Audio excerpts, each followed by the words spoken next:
मेरे प्यारे मित्रों, मैं राजनंदन प्रसाद एक बार फिर आपके सामने।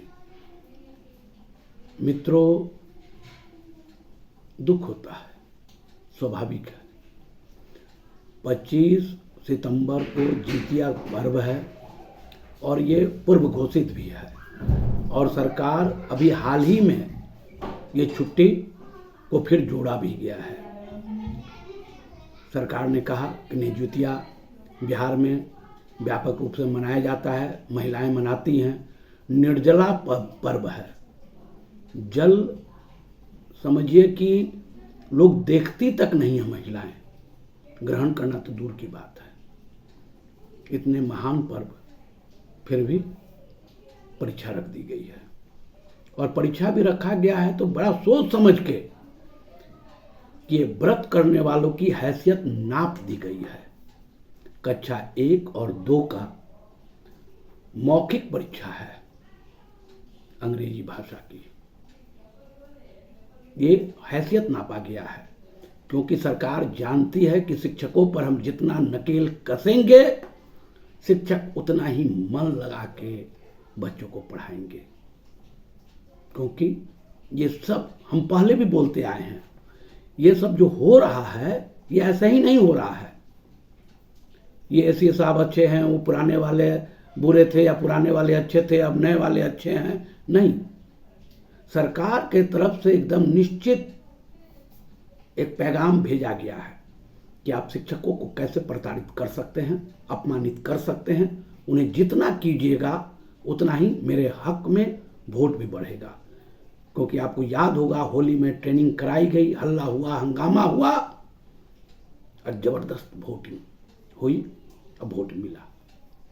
एक उल्टा गणित है। इस पर्व को मनाने वाले लोग जितने अपमानित होंगे, जितने प्रताड़ित होंगे, हमारा वोट बैंक बढ़ेगा। क्योंकि ये लोग कहाँ जाएंगे, ये हमको भी वोट देंगे और जब प्रताड़ित करेंगे तो दूसरे समाज के लोग भी हमको वोट देंगे ही देंगे। सब कुछ राजनीति के तराजू पर तौल कर निर्णय लिया जाता है। आने वाले वक्त में हो सकता है कि दशहरा में कोई नए तरीके का कोई परीक्षा रख दिया जाए, दिवाली या छठ में आपको परीक्षा कोई और रख दिया जाए, 10 क्लास वालों का एक अलग से परीक्षा लिया जाएगा दिवाली के दिन, छठ के दिन। ये कोई बड़ी बात नहीं है। इसके लिए आपको तैयार रहना होगा क्योंकि शिक्षक भी अलग अलग जात में बटे हुए हैं। सरकार ने तो पहले बांटा, नियमित शिक्षक, शिक्षा मित्र आए थे बीच में, अब वो तो खैर नियोजित शिक्षक बन गए। अब तो सक्षमता पास विशिष्ट शिक्षक और उससे भी ऊपर Tier 1 Tier 2 से जो नियुक्त हुए हैं अध्यापक, वे तो खैर भगवान ने उनको विशेष रूप से गढ़ा, बनाया और उनको भेजा कि आप जाइए बीपीएससी परीक्षा पास कीजिए और बिहार में जो शिक्षा का स्तर घटा है उसको ऊपर लाइए।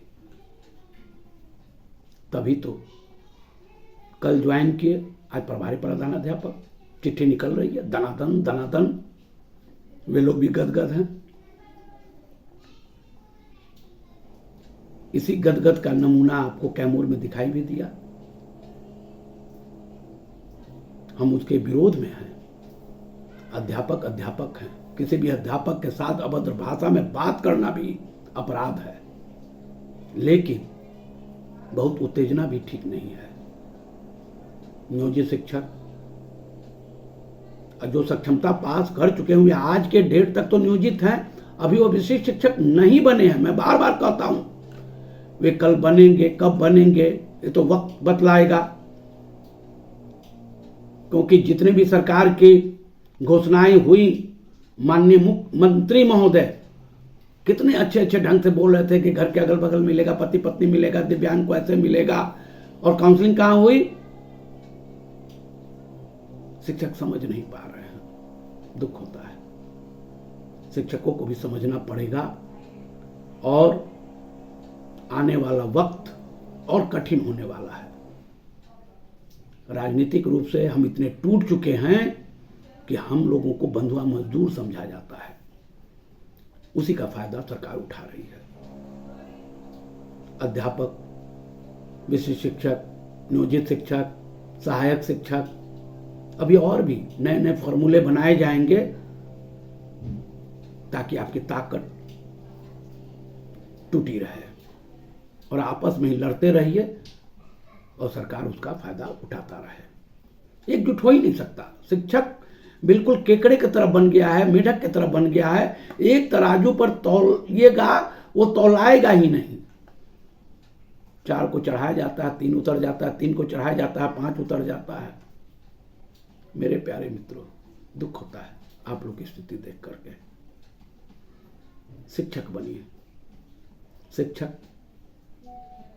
पृथ्वी का माता पिता के बाद अगर किसी का, कई लोग तो कहते हैं कि माता पिता से भी आगे गुरु का स्थान है। इस गुरु के स्थान का क्या महत्व है बिहार में, आप लोग देख रहे हैं।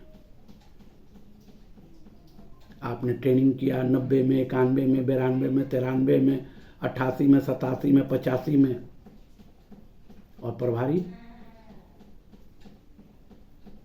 अच्छा, बनाने वाले भी देखिए, लोग कहते हैं ना कि ये बड़े अफसर जो आईएएस होते हैं बहुत तेज होते हैं। एक आईएएस का क्वालिफिकेशन क्या है? Simple graduate.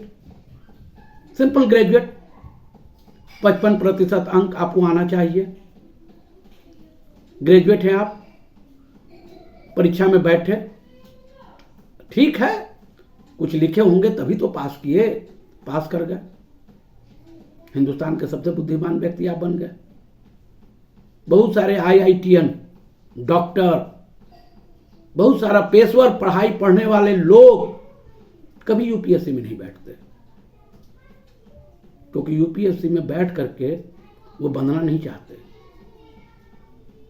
आज गूगल का सीईओ हो या बड़े बड़े कंपनी का, फेसबुक का सीईओ हो, या जितने भारत में या विदेशों में कंपनी उसके सीईओ हैं, बहुत सारे भारतीय हैं। वे लोग अगर आईएएस में बैठे होते तो आज उनकी स्थिति क्या होती? यही उटपटांग चिट्ठी निकाले होते और खुश होते रूम में बैठ करके कि आज हमने टीचरों को आज ऐसे बेइज्जत किया है। किसी ने ठीक लिखा है कि आप जो चिट्ठी निकालते हैं नीचे लिख दीजिए ये मजाक है। ये मजाक ही तो है। सरकार आपके साथ मजाक कर रही है, लेकिन एक बात मैं कह देता हूं कि वक्त बदल रहा है। शिक्षकों में एकता बन रही है। आज न कल, कल न परसों शिक्षक एक होंगे ही, क्योंकि आप जितना तोड़ने का प्रयास कर रहे हैं वे समझ चुके हैं कि आपकी नीयत में खोट है। इसलिए आप भी सचेत हो जाइए। एक सीमा के बाद आपने देखा होगा बड़े बड़े बांध ध्वस्त हो गए, और आप लोग जो आज राजनीति कर रहे हैं, आप लोग भी इसी आंदोलन के उपज हैं और यहां तक पहुंचे। अब वो दिन भूल गए।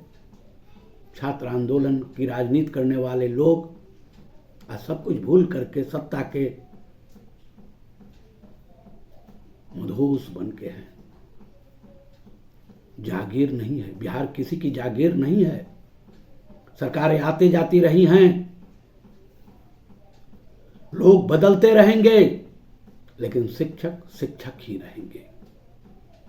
वे बच्चों को पढ़ाते रहेंगे, समाज के प्रति उनके उत्तरदायित्व को समझाते रहेंगे।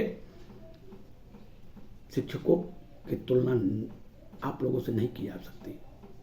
ठीक है, आज आपका वक्त है, आप सत्ता में हैं, तरह तरह का पत्र निकाल सकते हैं, शिक्षकों को डरा सकते हैं, धमका सकते हैं, लेकिन